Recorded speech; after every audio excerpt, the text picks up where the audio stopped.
said that when it comes to tragedy and things like that, that we do not rule circumstances, circumstances rule us.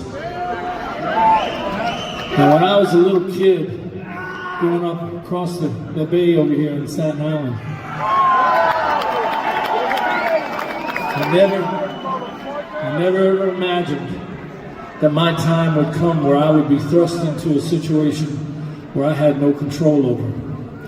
Now, will be 40 years next year.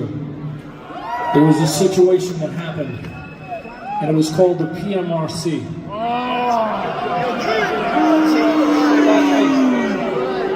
And there were hearings done in Washington, D.C. And 2 days later, Frank Zappa and myself stood on a stage just around the corner here, and we talked about the evils that would come about that, because censorship is an ugly, ugly thing.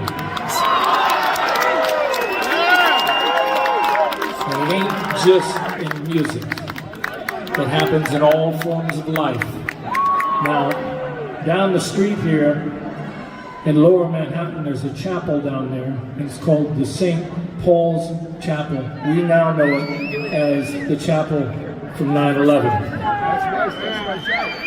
But before that, when George Washington was elected the first president of the United States, after he was sworn in the federal building, he walked into that street, and he walked down to that chapel, and he consecrated the United States of America to God Almighty, right there on that spot.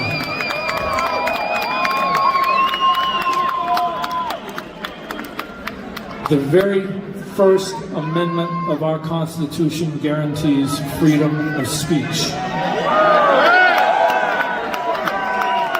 Our founding fathers were genius enough to know that if you can control speech, you can control thought. And these men knew this. These were great men.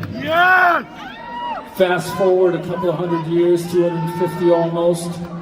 Now we have a situation in the last 6-8 years, we find censorship again rearing its ugly, ugly head. Now this time it's on the internet.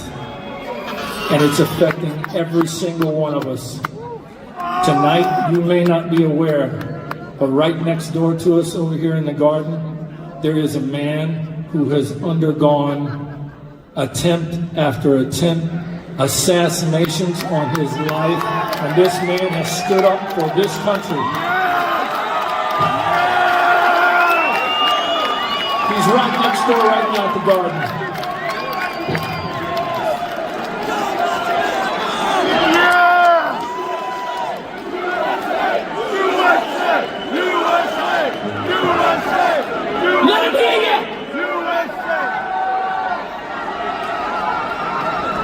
Now, I got two things that I'm passionate about the most.